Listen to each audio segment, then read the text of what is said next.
So moving on, Route Irish, which is the new, well, it's actually not that new, that's the strange thing, new Ken Loach film. Written by Paul Laverty, drama about private security contractors in Iraq. Two friends sign up to work as private security contractors. One of them is killed, the other one comes back and then uncovers a sort of unholy conspiracy behind, or possibly behind, or maybe not behind, the death of his friend. Route Irish is the road from the airport, which is meant to be the most dangerous road in the world.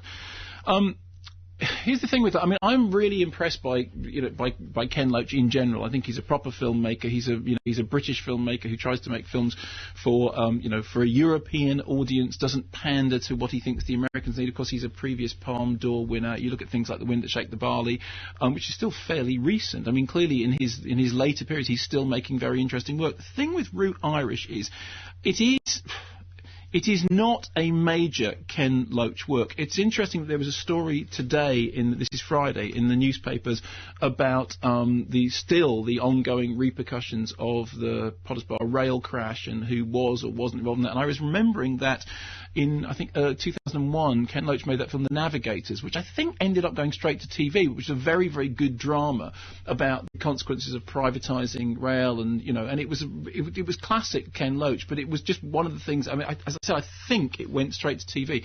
I don't think this is anything like as effective as that, and it's strange that that film, which is now 10 years old, actually still has a timely resonance because of the fact that the news story is still going on. What you do have is the bizarre. I mean, John Bishop is in it in a supporting role, and of course at the point that I saw the film, which was in Cannes, he wasn't at that point known as. I mean, obviously he was a comedian, but I didn't know him as a comedian because since then he's become a big TV. He hosts. Yeah, he's a big comedy star. So obviously the film. I mean, it may well be that it looks different knowing John Bishop as a comedian. I did not know him as a comedian. I noticed now that in the reviews of the film now they're referring to him as the comedian John Bishop. At the time, we just knew him as an actor.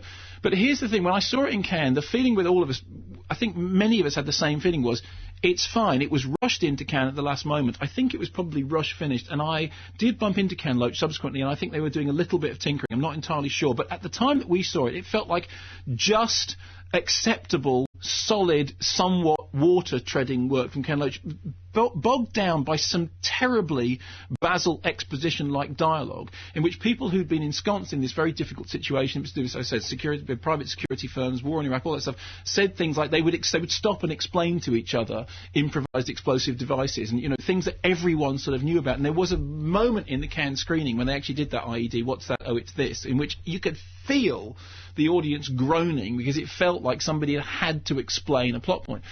Also, the plot sort of goes, it becomes slightly histrionic, although I have to say with some point. I mean, there's an interesting sort of section in it about whether waterboarding ever gets anyone to tell you the truth. But I don't think it's a great work. I think it's actually a lesser work than Navigators, which had a lower profile. The most interesting thing about it is that it's being released on a multi-platform thing, that you can buy it off the television. You can buy it to watch it at home because it's only playing in something like 20 cinemas, I think. And my feeling about multi-platform releasing is it is the future. I think Loach himself probably understands that the film is flawed. I think it's solid work. It's no more than solid work, and actually even Ken Loach just doing solid work is often much better than many other people's work.